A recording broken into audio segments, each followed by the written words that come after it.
dois faire au mois de novembre ou décembre une conférence sur un congrès plus ou moins de sophrologie. Donc il faut que je commence à réfléchir à ce que je vais raconter. Parce que là, dans la sophrologie, donc on utilise des techniques. On étudie des techniques de méditation anciennes, dont les techniques de zazen et de la marche kinine. Donc moi je m'en réfère toujours, je pars toujours des bases de l'enseignement donné par Maître Dishima. Et donc l'enseignement qu'il donne, c'est le suivant. Il dit effectivement le zazen est susceptible de guérir certaines maladies.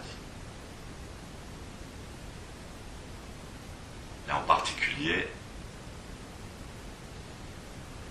les maladies psychosomatiques et en relation avec le système nerveux. Mais si on veut guérir ces maladies par le zazen, ça ne fonctionne pas. Voilà l'enseignement qu'il donne. Le zazen est susceptible de guérir certaines maladies. Mais si on veut utiliser le zazen pour les guérir, ça ne fonctionne pas.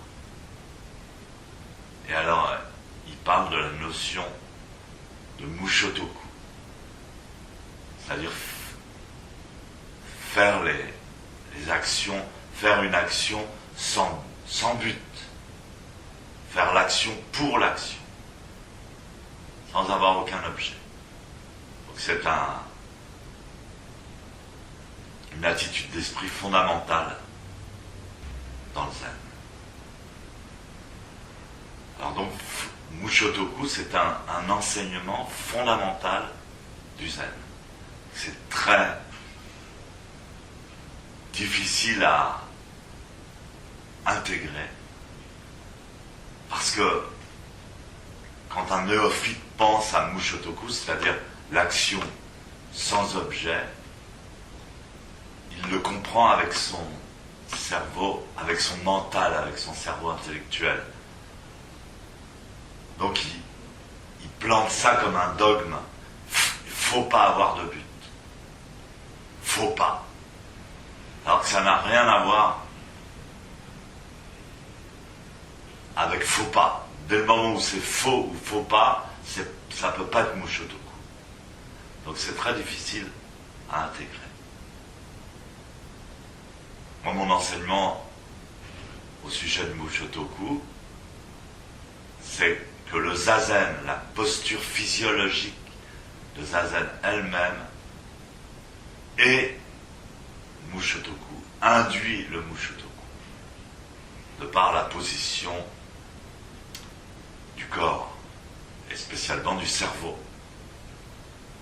Elle mobilise des zones du cerveau qui sont Mushotoku. C'est-à-dire que quand on est dans la posture correcte, quand on fait zazen, on ne peut pas, je le dis, on ne peut pas ne pas être Mushotoku. Si vous n'êtes pas Mushotoku, c'est que vous ne faites pas correctement, vous ne pratiquez pas correctement la posture.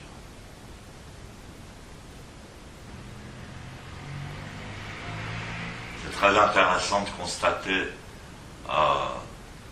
que on a découvert que le rite religieux fondamental, c'est-à-dire de reliance à une force qui nous dépasse, et donc le rite religieux, le plus fondamental, c'est d'enterrer ses morts, de leur mettre des fleurs. C'est le rite religieux est facile à à vérifier dans le passé. Et donc, le rite religieux n'est pas lié au mental ni à l'intellect.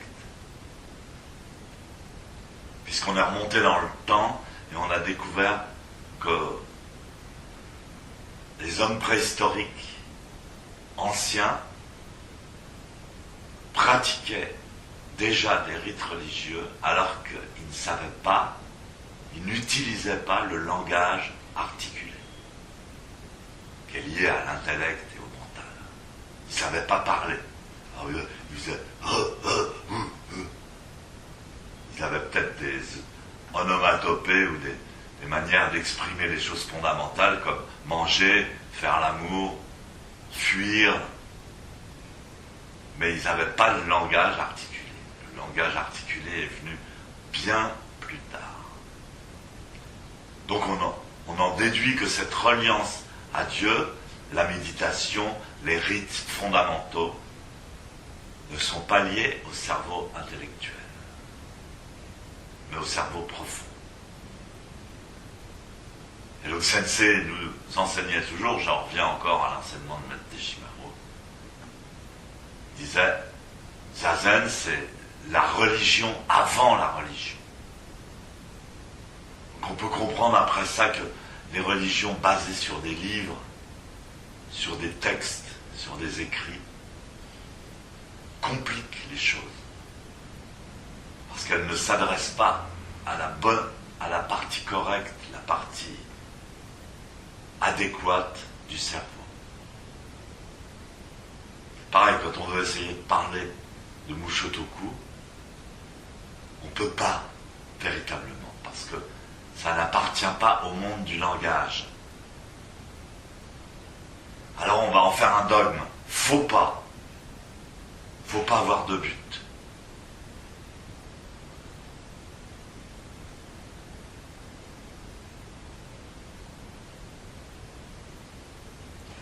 Comme ça, je garde mes notes et je peux les réutiliser pour la conférence.